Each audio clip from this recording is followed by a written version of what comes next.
December 17, 1944, 0430 a.m.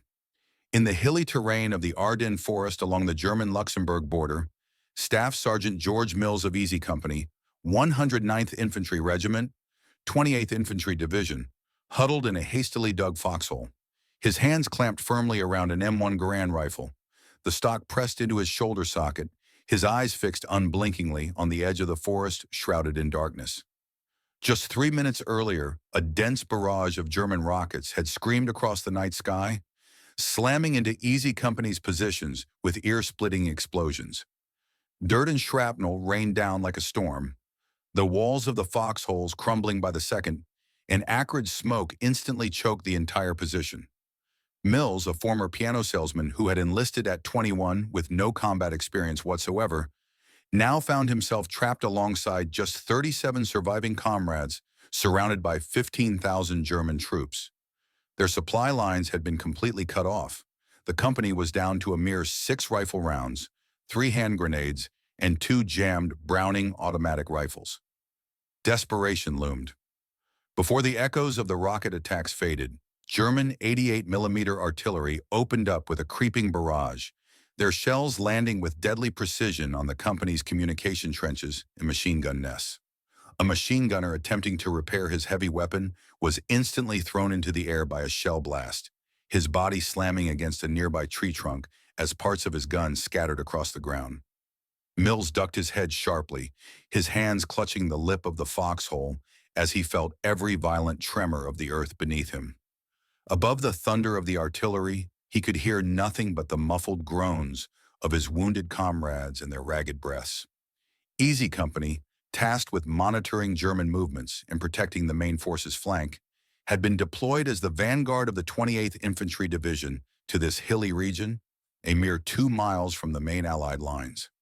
No one could have anticipated that the Germans would launch such a massive offensive on the eve of Christmas, the surprise attack that would later shake the Allied command to its core, known to history as the Battle of the Bulge, and that their 127-man company would bear the brunt of the German spearhead's assault. "Sergeant, the left machine gun nest is gone. The Germans are charging."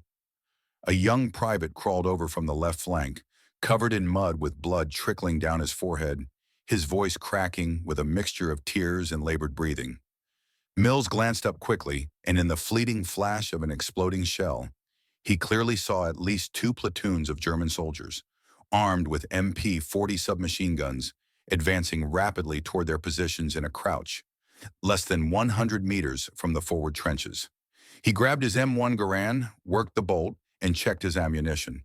Only 3 rounds left in his magazine. "Tell everyone to conserve ammo. Hold fire until the Germans are within 50 meters. Hit them with grenades first," Mills roared, his voice hoarse from tension and smoke inhalation. He knew that every single round counted now. Firing too early would not only fail to inflict significant casualties, but also exhaust their meager ammunition supplies. Without ammo, they would be at the mercy of the German forces. As Mills issued his order, German MG-42 general-purpose machine guns opened up with suppressive fire, bullets lashing the ground in front of Easy Company's positions and kicking up geysers of dirt. A radio man attempting to rise and relay a message had barely lifted half his body out of the trench when a hail of bullets tore through him, reducing his torso to a bloody mess. He collapsed into the communication trench, his radio crashing to the ground beside him, emitting a faint static-filled buzz. Mills pressed himself flat against the bottom of the foxhole, his eyes locked on the advancing German troops as his mind raced. He thought back to his days as a piano salesman before the war, when his days were filled with elegant clients and melodious music. Now all he saw were cold gun barrels, flying shrapnel, and the ever-present threat of death. In little more than a year, the war had transformed him from a mild-mannered salesman into a soldier fighting for his life at every turn. But he had no time for regrets or fear. He knew that just 2 miles behind him lay the main Allied force. If their position fell, German panzer divisions would pierce the main force's flank, causing catastrophic casualties and potentially altering the entire course of the Ardennes campaign. The German vanguard had closed to 60 meters, and they began shouting as they launched their charge, the chatter of MP-40 submachine guns echoing across the battlefield. Bullets struck the rocks beside Mills, sending off bright sparks. "Throw the grenades!" Mills screamed, yanking the pin on a grenade, pausing for 2 seconds, then hurling it with all his strength toward the dense mass of German soldiers. Seconds later, the forward trenches erupted with the sharp blasts of hand grenades, throwing the German assault formation into chaos. Several soldiers were blown off their feet, and the rest dove for cover, halting their charge momentarily. Seizing the opportunity, Mills sprang to his feet, aimed his M1 Garand at a German soldier struggling to stand, and squeezed the trigger. The bullet struck the man square in the chest. He grunted once and fell to the ground. It was the third enemy Mills had killed that day, and the last round in his magazine. He dropped the rifle immediately, snatched a bayonet from a fallen comrade, and jammed it onto his rifle's muzzle, bracing himself for hand-to-hand combat. "Everyone, prepare for close quarters fighting. Remember our mission. Hold this position. Every extra minute we hold buys the main force more time to reinforce us," Mills shouted to the men around him. The tension in the trenches had reached a breaking point. Every face bore the marks of exhaustion and grim resolve. Their ammo was all but gone. Some soldiers clutched entrenching tools, others bayonets, and a few even grabbed rocks from the ground beside them. The Germans' second assault began almost immediately, this time with more troops and greater ferocity. The MG-42s never let up their suppressive fire, and shells continued to detonate around the positions. A German soldier reached Mills' foxhole first, leveling his MP-40 to fire, but Mills lunged forward without hesitation, using his shoulder to pin the weapon's barrel upward as he drove his bayonet deep into the man's abdomen. The German soldier screamed in agony, collapsing backward, and Mills pressed his advantage, yanking the bayonet free and stabbing another onrushing enemy soldier.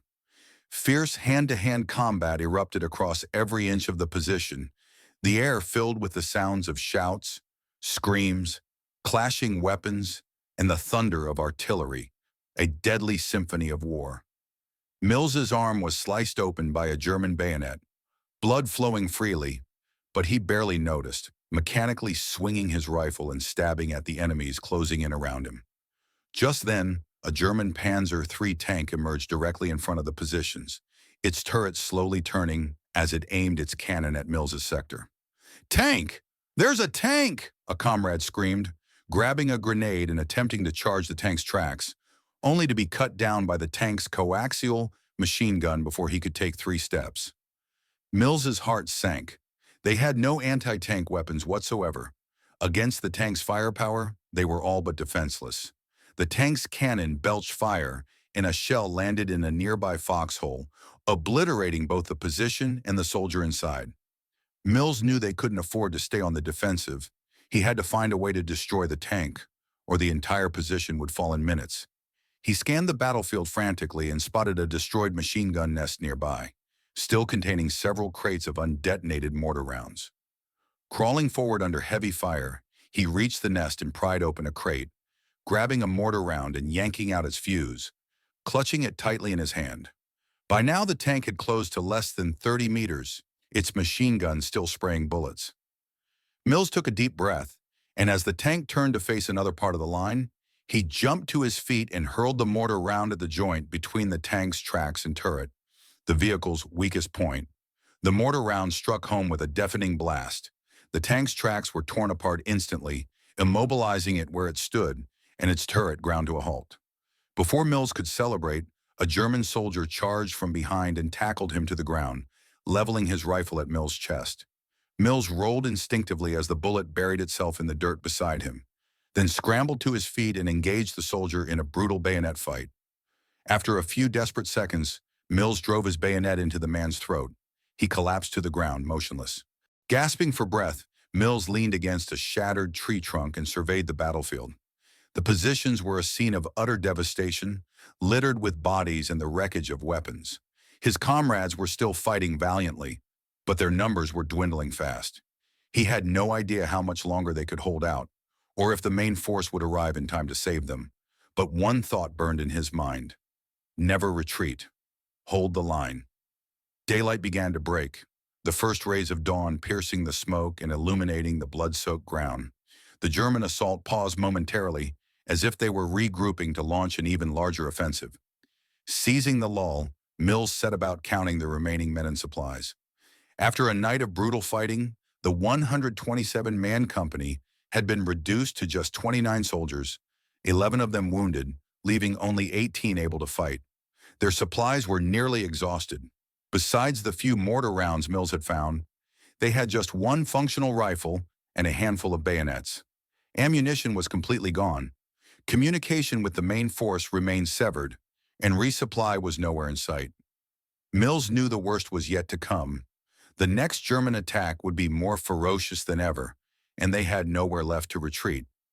He made his way to the wounded men, applying crude bandages to their injuries, then gathered all the able-bodied soldiers in a circle.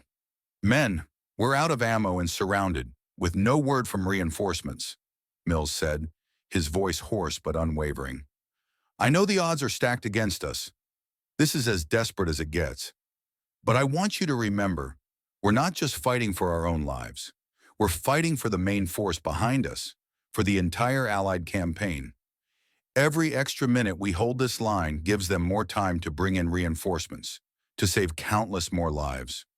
I don't care what you did before the war, farmer, factory worker, piano salesman like me. Right now, we're all soldiers.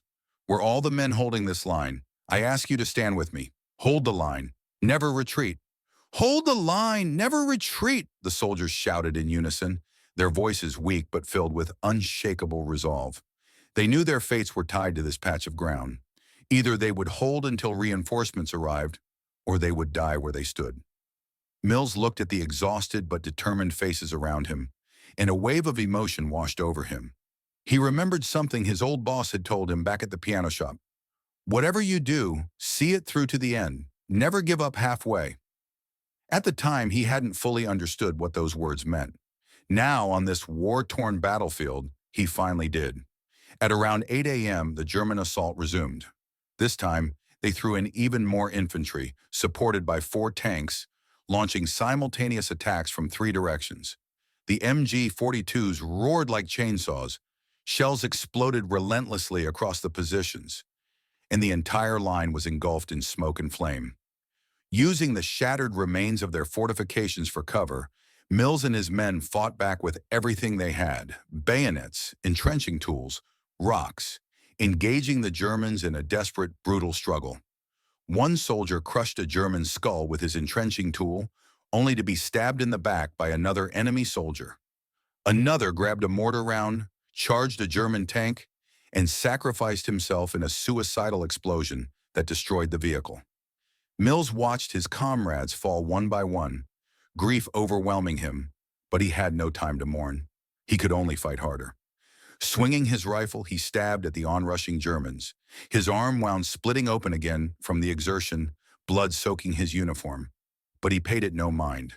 His eyes were bloodshot, his mind focused on a single goal: hold the line, wait for reinforcements. As he grappled with a German soldier, he suddenly heard a shout from behind him. "Sergeant, look over there! It's our planes!" Mills turned instinctively and saw several Allied P-47 Thunderbolt fighter bombers roaring toward the positions, bombs and rockets hanging from their wings. Hope surged in his heart. Reinforcements were finally here. But the Germans didn't let up, instead accelerating their charge, desperate to break through before the aircraft could strike. "Hold on just a little longer! Reinforcements are here! The planes are here!" Mills shouted, leading a charge against the leading German troops, his bayonet striking home again and again. The P-47s arrived moments later, diving to attack the German assault force and tanks. Rockets slammed into the tanks, turning them into blazing wrecks in an instant. The Thunderbolt's machine guns raked the German infantry, cutting them down in swathes and throwing their formation into disarray.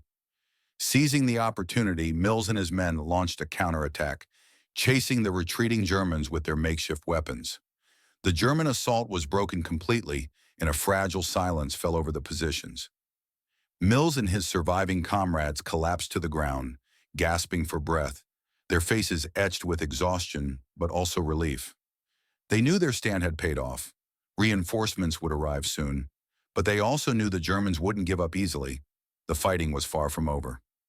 Mills looked at the 15 remaining men beside him, then at the blood and fire-stained ground, and silently vowed, no matter the cost, they would hold the line until the main force arrived. Flashback to June 1943. Inside a piano store in Philadelphia, Pennsylvania, 21-year-old George Mills ran his fingers gently over the keys of a Steinway grand piano, a melodious tune filling the shop. Leaning forward slightly, he gave the customer in front of him a polite smile, patiently explaining the piano's craftsmanship, tone quality, and maintenance requirements. It was Mills' third year as a piano salesman, and with his gentle demeanor and professional knowledge, he had built a solid reputation in the industry, selling dozens of pianos each month. His life was quiet and stable, but that stability was no match for the tide of war. In July 1943, a U.S. Army draft notice arrived at Mills' doorstep. Under the conscription laws at the time, all healthy men between the ages of 21 and 35 were required to serve in the military, and Mills was no exception. Staring at the notice, Mills froze. He had never imagined leaving the world of pianos behind to march off to war. He looked at the familiar pianos lining the shop, thought of his lifelong love for music, and felt a profound sense of loss. But he knew serving his country was the duty of every citizen. He had no choice. In August 1943, Mills bid farewell to his family and friends and reported for duty at Fort Benning, Georgia, a U.S. Army basic training camp. Life here was a far cry from his days at the piano shop.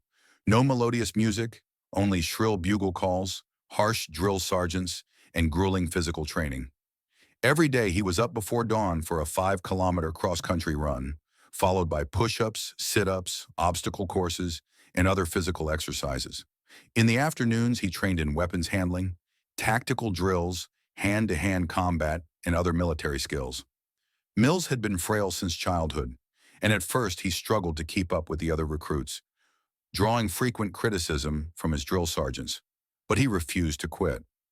Drawing on the perseverance he had developed as a salesman, he gritted his teeth and pushed through.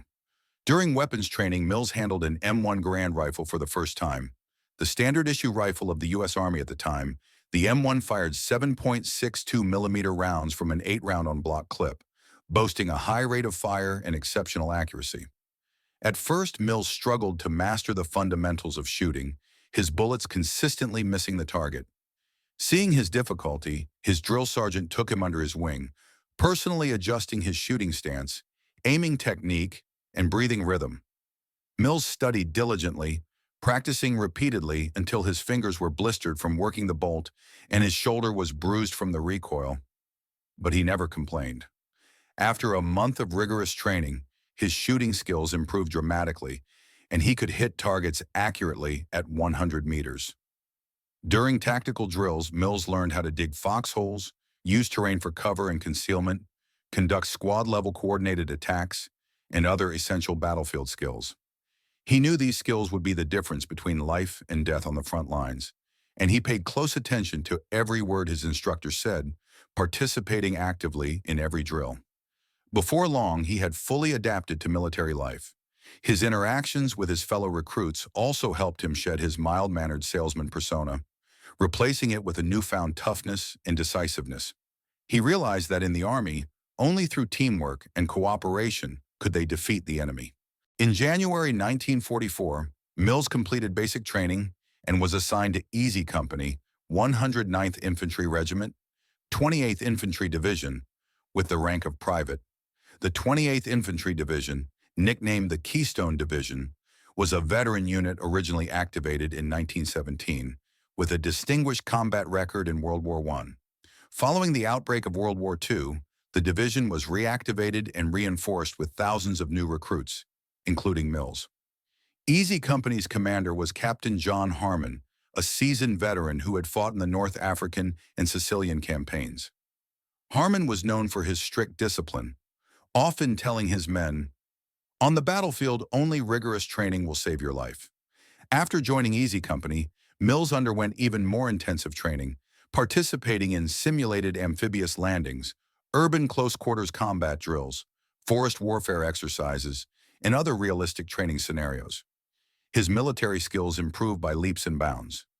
In June 1944, The Normandy landings began, and the 28th Infantry Division, serving as follow-on forces, landed in Normandy on June 12th and entered the fray. For the first time, Mills set foot on a real battlefield. Faced with German artillery and gunfire, he was overcome with fear, but he remembered his drill sergeant's teachings and his comrades' encouragement, forcing himself to stay calm and follow the unit into the attack. During the Normandy campaign, Easy Company participated in the battle to capture Cherbourg, a vital port city in Normandy heavily fortified by German forces with numerous troops and weapons. In the fighting, Mills charged forward with his unit, using terrain to conceal himself and shooting German soldiers with precision, repeatedly completing the missions assigned to him by his superiors. During one assault, Mills's squad was pinned down by heavy German machine gun fire, and his squad leader was killed in action. In the crisis, Mills stepped forward without hesitation, leading his squad members on a flanking maneuver around the German position, launching a surprise attack that destroyed the machine gun nest and cleared the way for the company's advance. For his heroic actions, Mills was promoted to staff sergeant and became a squad leader.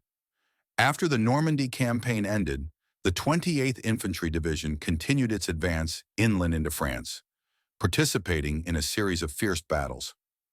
Mills grew steadily in combat experience, transforming from a green recruit with no battlefield experience into a competent soldier.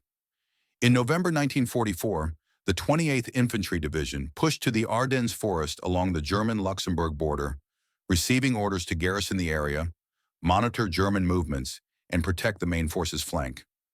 The Ardennes region was characterized by rugged hills and dense forests, a strategically vital area that was easy to defend but difficult to attack. German forces maintained a significant presence in the area, establishing a tense stalemate with the Allies. As the vanguard of the 28th Infantry Division, Easy Company was deployed to the hilly terrain along the German-Luxembourg border, just 2 miles from the main Allied force. Drawing on his knowledge of the terrain, Captain Harmon devised a defensive plan for the company. The main body of the company would occupy the high ground of the hills, constructing fortifications and establishing multiple machine gun nests. Mills, leading his squad, would garrison the forward positions, responsible for monitoring German movements and reporting any signs of an attack to the company headquarters immediately. The positions were surrounded by foxholes and communication trenches, armed with M1 Garand rifles, Browning automatic rifles, heavy machine guns, mortars, and other weapons and equipment. The entire company numbered 127 men, equipped with 98 M1 Garand rifles, 12 Browning automatic rifles, 4 heavy machine guns, 6 60mm mortars, and 240 hand grenades. Ample ammunition and formidable defensive capabilities on paper. At the time, Allied forces were riding high on the momentum of the Normandy landings and the subsequent advance into France, confident that German forces were on the brink of collapse and surrender was imminent. Allied high command misjudged German intentions, believing that German forces in the Ardennes would only conduct small-scale defensive operations, not launch a large-scale offensive. As a result, Allied defensive deployments in the Ardennes were weak, with troops scattered thinly across the region and supply lines stretched to the breaking point. Unbeknownst to the Allies, however, German forces had long been secretly planning a counteroffensive, aiming to launch a massive surprise attack in the Ardennes, break through the Allied lines, drive straight to the port of Antwerp in northern France, cut off Allied supply lines, and turn the tide of the war in their favor. To execute this counteroffensive plan, German forces secretly massed massive numbers of troops and weapons. The German forces participating in the counteroffensive included the 6th SS Panzer Army, the 5th Panzer Army, and the 7th Army, totaling 250,000 men, equipped with 600 tanks, 1,900 artillery pieces, and 2,000 aircraft. German forces implemented strict security measures. All troop movements and concentrations were conducted under the cover of night, and radio communications were banned entirely to avoid detection by Allied intelligence. Although Allied intelligence agencies detected some unusual German movements, they failed to recognize their significance, failing to report the information to their superiors in a timely manner or take effective countermeasures. On December 16, 1944, German forces launched their counteroffensive. The Battle of the Bulge, also known as the Ardennes Offensive. Supported by heavy artillery fire, German panzer and infantry divisions launched a ferocious assault on the Allied lines. Caught completely off guard, the Allied defenses collapsed rapidly, and German forces poured through the breach, advancing deep into Allied territory. Easy Company, under Mills' command, was located directly in the path of the German main attack, becoming the first target of the German offensive. On the evening of December 16th, German vanguard forces closed in on Easy Company's positions. Mills detected the German movements and immediately reported the situation to Captain Harmon. Recognizing the imminent danger, Harmon ordered the entire company to man their battle stations and prepare for defensive combat. Throughout the night of December 16th, German forces launched probing attacks against Easy Company's positions, firing a barrage of artillery and rockets in an attempt to destroy the company's fortifications. Mills led his squad in holding the forward positions, closely monitoring German movements and standing ready for battle at all times. Captain Harmon directed the company's defense from the main positions, adjusting troop deployments and reinforcing defensive lines. The fighting continued until midnight, and while Easy Company repelled the German probing attacks, they suffered significant casualties. 12 soldiers were killed in action, 23 were wounded, and weapons and equipment sustained considerable damage. In the early hours of December 17th, German forces launched their full-scale offensive. 15,000 German soldiers, supported by tanks and artillery, launched a ferocious charge against Easy Company's positions. The company's lines were instantly engulfed in artillery fire. Communication lines were severed, cutting off contact with the main Allied force. Supply lines were also cut by German forces, making it impossible to receive any ammunition or resupply. Under the overwhelming German assault, Easy Company's fortifications were quickly destroyed, with heavy casualties mounting by the minute. Mills led his squad in a valiant defense, but outnumbered and out of ammunition, they were soon trapped in a desperate situation, bringing us back to the opening scene of our story. The lull after the Allied P-47 fighter bomber attack lasted less than half an hour. At 10 a.m. on December 17th, German artillery fire roared to life again, this time with an intensity far exceeding any previous barrage. 88mm artillery and 150mm howitzers fired in tandem, shells raining down on Easy Company's positions like hailstones. The already shattered fortifications were further destroyed, communication trenches filled in, and foxholes collapsed almost entirely. Wounded soldiers cried out in agony, but without medical supplies, their injuries could not be treated. Mills huddled in a relatively intact shell crater, covering his head with his hands as he felt every violent explosion shake the earth. His ears were ringing so loudly he could barely hear anything else. The artillery bombardment lasted a full 40 minutes. The moment the artillery fire lifted, Mills scrambled out of the crater, shouting to rally his comrades. "Man your positions! The Germans are coming! Use the wreckage for cover!" The 15 remaining able-bodied soldiers were already prepared, scattering to key positions around the line. Some taking cover behind shattered tree trunks, others behind the remains of collapsed machine gun nests, clutching bayonets, entrenching tools, and other melee weapons. Their eyes fixed firmly on the direction of the German assault. Mills himself occupied a high point overlooking the entire forward line, holding the only functional M1 Garand rifle. Though it was out of ammunition, with a bayonet attached, it was still a deadly weapon. Soon, German infantry forces, supported by 3 Panzer IV tanks, launched another assault. This time, the Germans changed their tactics, abandoning mass charges in favor of advancing in skirmish lines, using terrain to cover their movements and closing in on the positions methodically. The MG-42 general-purpose machine guns never let up their suppressive fire, weaving a dense wall of bullets around the positions and restricting the movement of Easy Company soldiers. One soldier attempted to move to assist a wounded comrade, but was shot and killed instantly as soon as he poked his head above the crater. Mills knew that passive defense was a death sentence. They had to find a way to disrupt the German attack rhythm. He observed that while the Panzer IV tanks boasted superior armor protection compared to the earlier Panzer III tanks, their side armor was relatively thin, and there was a gap in coordination between the tanks and the supporting infantry. Mills immediately gestured to two soldiers beside him, signaling them to follow him. Leading the way, he crawled forward, using shell craters and bodies for cover, gradually circling around to the flank of the German assault formation. At that moment, a Panzer IV tank was positioned behind a small rise, providing covering fire for the advancing infantry, with its tank commander leaning out of the turret to survey the battlefield. Seizing the opportunity, Mills ordered one soldier to distract the tank's attention, while he and the other soldier charged toward the vehicle. The soldier tasked with distraction picked up a rock and threw it hard against the tank's armor, producing a loud clang noise. The tank commander immediately ducked back into the turret, and the tank's coaxial machine gun opened fire in the direction of the sound. Taking advantage of the diversion, Mills sprinted to the tank's side, pulled a hand grenade from his pocket, pulled the pin, and stuffed it into the gap between the tank's tracks. He and the other soldier dove for cover just as the grenade exploded, blowing the tank's tracks apart and immobilizing it. The tank's turret continued to rotate uselessly, firing wildly. Seeing this, a portion of the German infantry turned to attack Mills and his comrade. Mills swung his bayonet-equipped rifle, engaging the German soldiers in brutal hand-to-hand combat. After more than 10 minutes of fierce fighting, Mills and his comrade managed to repel the German infantry, but his comrade was killed in action, reducing the number of able-bodied soldiers to just 14.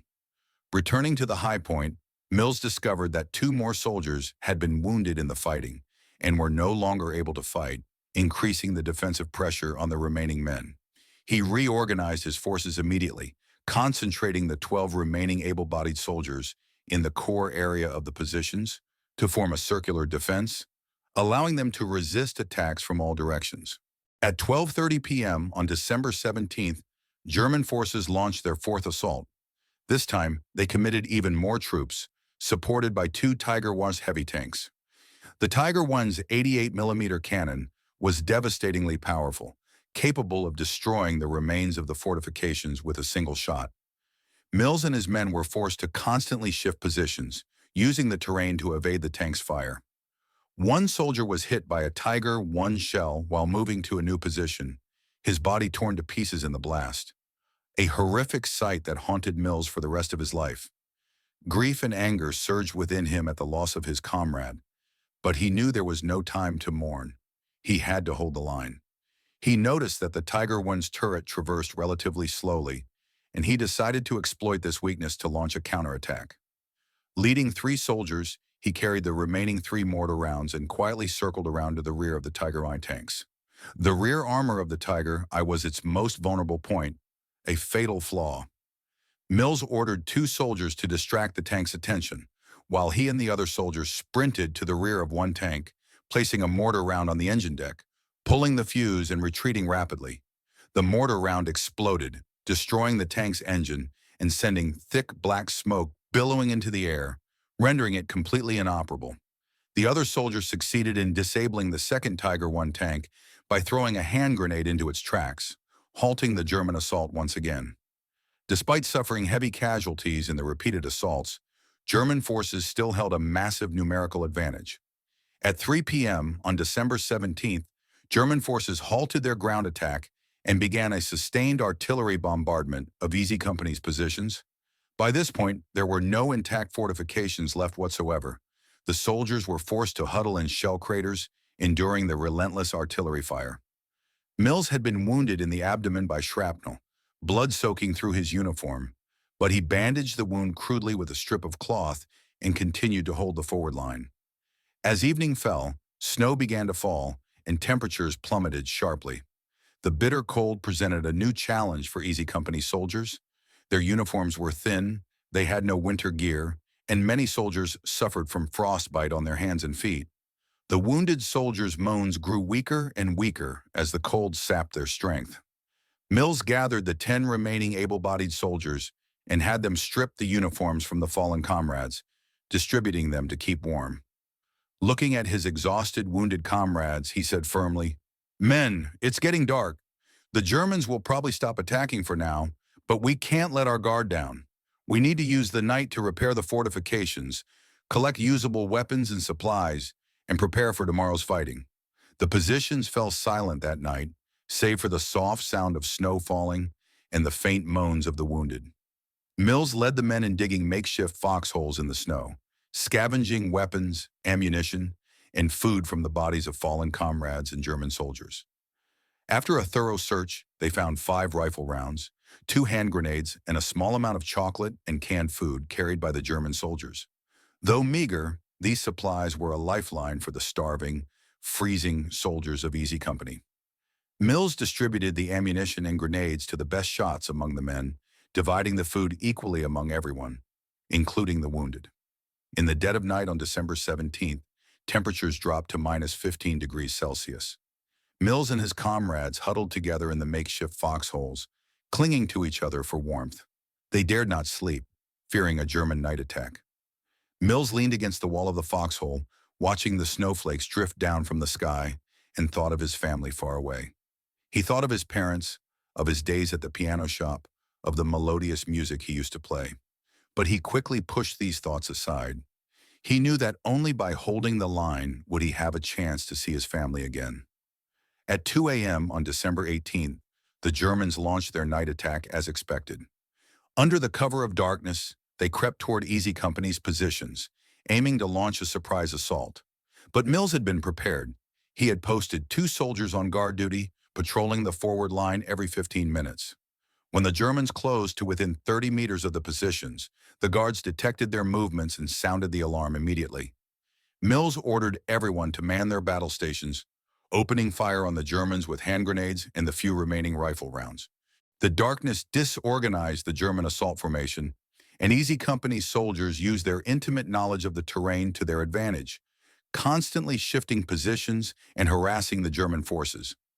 Mills led several soldiers in a flanking maneuver around the German rear, launching a surprise attack that threw the enemy into chaos. After more than 2 hours of fierce fighting, the German night attack was repelled, but Easy Company paid a heavy price. 3 soldiers were killed in action, 2 were wounded, and only 7 able-bodied soldiers remained. Dawn broke on December 18th, and the snow stopped, giving way to a clear sky. But the bitter cold remained unchanged, with snowdrifts knee-deep across the positions. Mills and his comrades crawled out of their foxholes and began counting the remaining supplies and personnel. By this point, only 12 soldiers were left in the entire company, 5 wounded, 7 able to fight. Their supplies were all but exhausted, just 3 rifle rounds, 1 hand grenade, and no food left whatsoever. Mills knew they had reached the brink of extinction. They had no supplies left to rely on. At 8 a.m., German forces launched their 6th and most ferocious assault of the battle. Committing an entire battalion of troops supported by 4 tanks, they launched simultaneous attacks from 4 directions. The chatter of MG-42 machine guns, the roar of tank cannons, and the shouts of charging soldiers filled the air, and the entire position was engulfed in smoke and flame. Drawing on their unbreakable will, Mills and his men fought back with everything they had: bayonets, entrenching tools, rocks, engaging the Germans in a desperate last-ditch struggle. A German soldier charged at Mills, leveling his rifle at his chest, but Mills drove his bayonet into the man's throat without hesitation, killing him instantly. Just then, another German soldier tackled him from the side, and the 2 men tumbled to the ground, wrestling fiercely in the snow. The German soldier bit down on Mills' arm, drawing blood, but Mills refused to yield, pinning the man to the ground and beating him mercilessly with his fists until he stopped moving. The fighting raged for 3 long hours, with Easy Company soldiers falling one by one, their numbers dwindling with each passing minute. By 11 a.m., only Mills and 2 other soldiers remained able to fight. Trapped in the core area of the positions by the German forces, they had nowhere left to retreat. Mills looked at his remaining comrades, then at the closing German soldiers, and a sense of despair washed over him. But he refused to give up, swinging his rifle, ready to fight to the death. Just as all hope seemed lost, the distant sound of intense gunfire and tank engines echoed across the battlefield. A surge of joy filled Mills's heart. Reinforcements were finally here. Sure enough, several Allied Sherman tanks appeared behind the positions, launching an attack on the German assault force. Allied infantry followed closely behind, charging forward. Seeing this, the Germans immediately halted their attack and began retreating to the rear. Mills and the two remaining survivors collapsed to the ground, tears streaming down their faces as they watched the reinforcements approach. They had done it. They had held the line for 2 days and 2 nights, and reinforcements had finally arrived to rescue them. Over the course of those 48 hours of desperate fighting, Easy Company's 127 soldiers were reduced to just 12 survivors, 5 wounded, 5 dead, 7 too exhausted to fight. German forces, by contrast, suffered over 300 casualties and lost 6 tanks.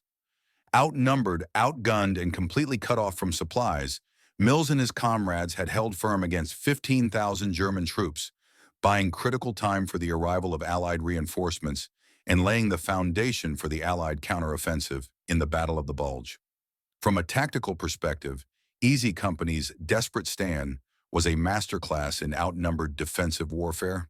Faced with overwhelming odds, depleted ammunition, and severed supply lines, Mills and his men used the terrain to their advantage and adapted their tactics flexibly, neutralizing the German forces' numerical and technological superiority to the greatest extent possible.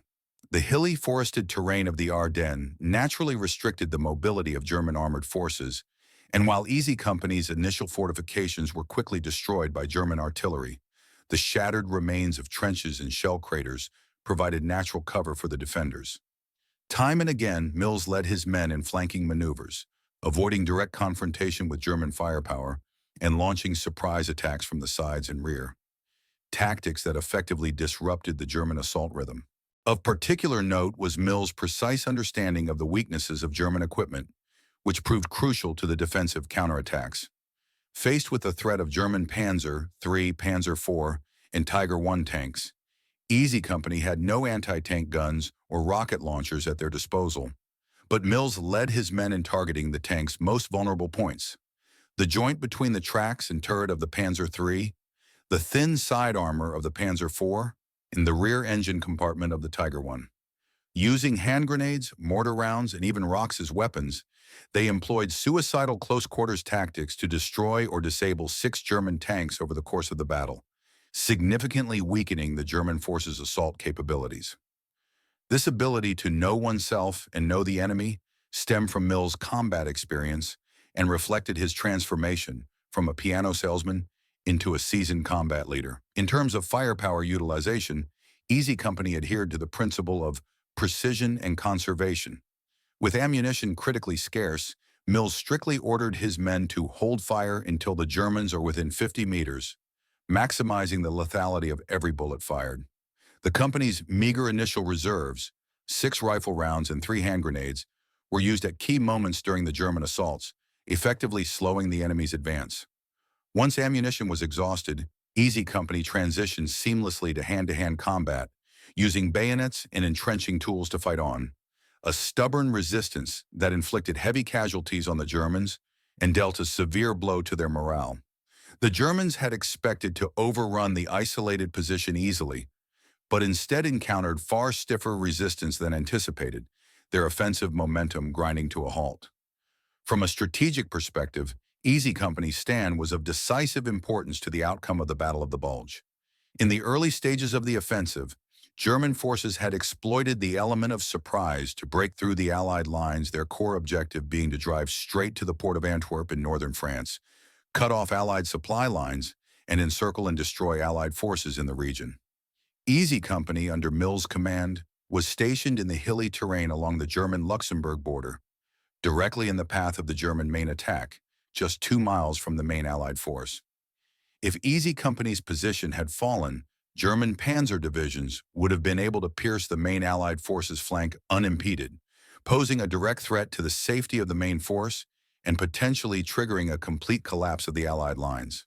The 48 hours that Easy Company held the line bought invaluable time for the Allied High Command to react and deploy reinforcements. During those 2 days, Allied commanders recovered from their initial shock, rapidly adjusting their deployments and mobilizing surrounding forces to converge on the Ardennes region. The scattered Allied forces gradually formed a new defensive line, launching blocking operations against the German assault routes. The reinforcements that ultimately relieved Easy Company were able to assemble and move into position precisely because of the time bought by the company's stubborn resistance. In short, Easy Company's stand was the critical anchor that stabilized the Allied lines and reversed the tide of the battle in the early stages of the Bulge. In terms of its impact on the campaign, Easy Company's stand shattered the German forces' hopes of a blitzkrieg victory. The German Ardennes offensive had relied on achieving a decisive breakthrough before the Allies could react. But Easy Company's stubborn resistance delayed the German advance in the critical main attack direction, allowing the Allies to regroup and counterattack. By late December 1944, Allied forces had launched their counteroffensive, gradually pushing the German forces back to their original lines. The position held by Easy Company became a starting point for the Allied counterattack, providing a secure anchor for the advance of subsequent Allied units. Furthermore, Easy Company's stand delivered a massive boost to Allied morale. In the early stages of the Battle of the Bulge, Allied forces had been caught off guard, and many units had retreated in the face of the German offensive, leading to low morale across the front.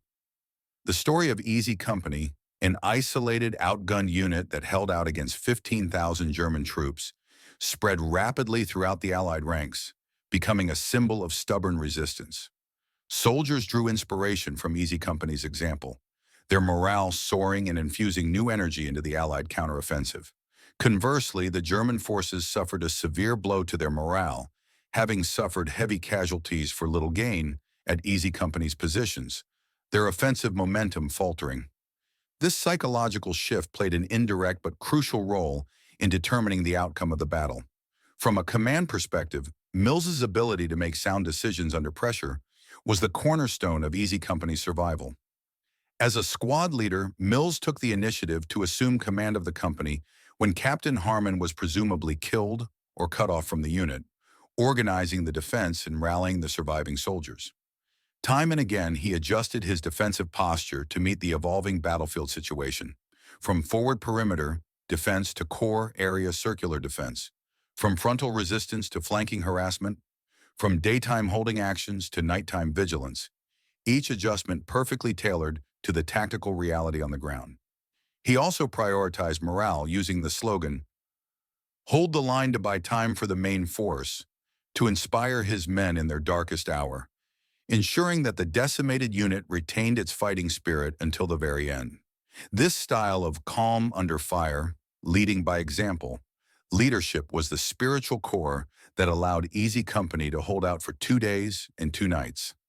A comparison of the strategic mistakes and strengths of both sides further highlights the value of Easy Company's stand. The German forces' key strategic error was over-reliance on the element of surprise and underestimation of Allied resistance.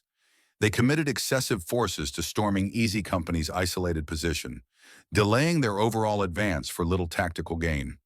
Additionally, the coordination gap between German armored units and infantry provided Mills and his men with opportunities to launch close-quarters counterattacks. The Allied strength, by contrast, lay in the combination of tenacious resistance at the grassroots level and rapid response from high command. Easy Company's stand bought time for high command to adjust its deployments, and high command's reinforcement efforts ultimately relieved the company, creating a positive feedback loop of grassroots resistance, high command reinforcement that reversed the initial Allied disadvantage. When examining the casualty figures, the disparity is stark. Easy Company's 127 men were reduced to 12 survivors, a casualty rate of 90.6%, while German forces suffered over 300 casualties and lost 6 tanks. On paper, this exchange ratio appears lopsided, but from a strategic perspective, Easy Company's sacrifice was entirely justified. 15,000 German troops were held up by a decimated company for 2 full days, unable to advance deeper into Allied territory. This delay allowed the Allies to assemble their forces and construct a new defensive line, avoiding a potentially catastrophic collapse of the front. If Easy Company had surrendered, German forces would have advanced far more rapidly, and the subsequent Allied counteroffensive would have cost many more lives. Thus, Easy Company's stand was not just a tactical defensive victory, it was a critical strategic delaying action that altered the course of the battle. The stand also exposed significant shortcomings in Allied preparations for the Battle of the Bulge. Allied High Command's misjudgment of German offensive intentions led to weak and scattered defensive deployments in the Ardennes region. As the vanguard unit, Easy Company was stationed too close to the main force without adequate communication or reinforcement support, ultimately finding itself isolated and cut off. Additionally, Allied intelligence agencies failed to detect the German buildup in a timely manner, allowing the Germans to achieve complete tactical surprise. These shortcomings were gradually addressed by the Allies in the later stages of the campaign, providing valuable lessons for subsequent Allied operations in the European theater. In summary, Mills and Easy Company's desperate stand was a microcosm of the Battle of the Bulge, embodying the unbreakable will of ordinary soldiers in the face of overwhelming adversity and the critical impact of flexible, tactical adaptation on the outcome of a battle. Their stand not only bought valuable time for the Allies to stabilize their lines, but also boosted morale and laid the foundation for the ultimate Allied victory in the counteroffensive.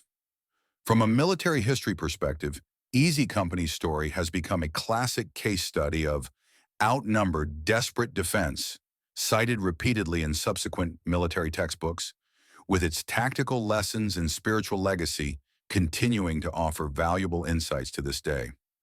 After the conclusion of the Battle of the Bulge, Mills and the surviving members of Easy Company were evacuated to the rear for rest and recuperation. The campaign, which lasted nearly 6 weeks, ended in a decisive Allied victory, with the German counteroffensive completely defeated. From that point on, the war on the Western Front entered an irreversible phase of Allied counterattack.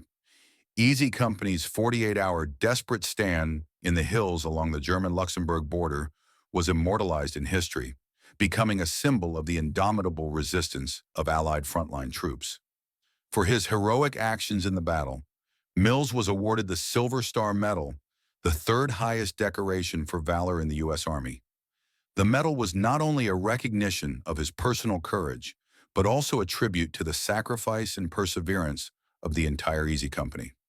After the end of World War II, Mills declined a promotion in the Army and chose to return to civilian life, settling back in his hometown of Philadelphia, Pennsylvania. He did not return to work as a piano salesman. Instead, he founded a small music school in the local area dedicated to teaching piano to children from low-income families. The hands that had once wielded a bayonet on the battlefield now returned to the familiar piano keys. But this time, the melodies he played were infused with the profound lessons of life and death he had learned in the war. He often told his students stories of the war, but he never spoke of his own heroism, instead emphasizing the importance of perseverance and duty, whether holding a position on the battlefield or staying true to one's ideals in life. These were the most precious qualities a person could possess. Mills's story was initially recorded only in the 28th Infantry Division's official after-action reports, remaining relatively obscure for decades. It was not until the 1980s, with the gradual declassification of historical documents related to the Battle of the Bulge, that Easy Company's desperate stand came to light. While compiling the 28th Infantry Division's combat history, military historians discovered Easy Company's battle log, which contained detailed records of the fighting from December 16th to 18th, 1944, including key information such as force ratios, tactical deployments, and casualty figures. Subsequent research by scholars, including interviews with Mills's family, surviving comrades, and local residents in the Ardennes, reconstructed the complete story of Mills's transformation from a piano salesman to a battlefield leader. His story was later included in historical works such as Unsung Heroes of the Battle of the Bulge, ensuring that his legacy would be preserved for future generations. In the Ardennes region, local residents erected a monument near the site of Easy Company's stand to honor their sacrifice. The monument bears the inscription, "In December 1944, Easy Company, 109th Infantry Regiment, 109th Infantry Division, 128th Infantry Division, held this position, forging a line of defense with their blood and lives." Every year on December 16th, local residents, veterans, and history enthusiasts gather at the monument to lay flowers and pay tribute to the soldiers who fell in the fighting. In his later years, Mills returned to the site several times, standing silently before the monument, gazing out at the rolling hills, as if he could still hear the thunder of artillery and see the valiant figures of his comrades fighting to hold the line. Easy Company's desperate stand represents more than just a military historical memory. It embodies a spiritual legacy of holding the line against all odds. This spirit is not about blind resistance. It is about the courage to stand firm in the face of certain defeat and the responsibility to fight for a greater cause beyond one's own survival. In subsequent military operations, Easy Company's tactical lessons have been repeatedly studied and applied. How to use terrain to offset an enemy's technological advantage in an outnumbered defensive battle. How to disrupt an enemy's offensive rhythm through flexible tactical adjustments. How to maintain unit morale in the face of overwhelming adversity. These lessons continue to provide valuable guidance for military training to this day. From a historical perspective, Mills and Easy Company's story is a vivid reflection of the experiences of frontline soldiers on the Western Front during World War II. They did not make earth-shaking strategic decisions, nor did they achieve a decisive victory that altered the course of the war. But it was countless grassroots units like Easy Company, holding their positions with blood and steel, that ultimately turned the tide of the war in the Allies' favor. Mills' transformation from a civilian to a soldier is a microcosm of the journey of millions of ordinary people during the war. War tore them away from their quiet lives and thrust them into the horrors of battle, but in the crucible of war, they learned courage, resilience, and duty, defending the hope of peace with their own lives. George Mills passed away peacefully at his home in Philadelphia in 2001, at the age of 79. At his funeral, in addition to his family and students, many of his surviving comrades from Easy Company were in attendance, holding flowers and wearing their military medals, paying their final respects to the man who had fought alongside them in the frozen hills of the Ardennes. Mills's tombstone bears no elaborate decorations, only 2 lines of text: perseverance in the sound of piano keys, courage in the roar of artillery fire. These words perfectly encapsulate his life, and they stand as a lasting testament to the spiritual legacy he left behind for future generations. Today, nearly 80 years have passed since the Battle of the Bulge, and the smoke of war has long since cleared. But the story of Mills and Easy Company's desperate stand is still remembered by people around the world. It serves as a reminder that peace is hard won, purchased with the blood and lives of countless heroes. It also inspires us to face adversity with courage and perseverance, to stay true to our ideals and responsibilities in the face of hardship. Whether in times of war or peace, this spirit of perseverance and duty remains a timeless source of strength for humanity. If you want to learn more about the stories of unsung heroes during World War II, or if you have any other questions about the Battle of the Bulge, feel free to leave a comment below. I will compile more content based on your feedback. If you enjoyed this video, don't forget to like, subscribe, and share. Your support is my greatest motivation to keep creating. Finally, I hope we can all remember the heroes who sacrificed everything for peace and carry forward their spirit of perseverance and duty. See you in the next video. Goodbye.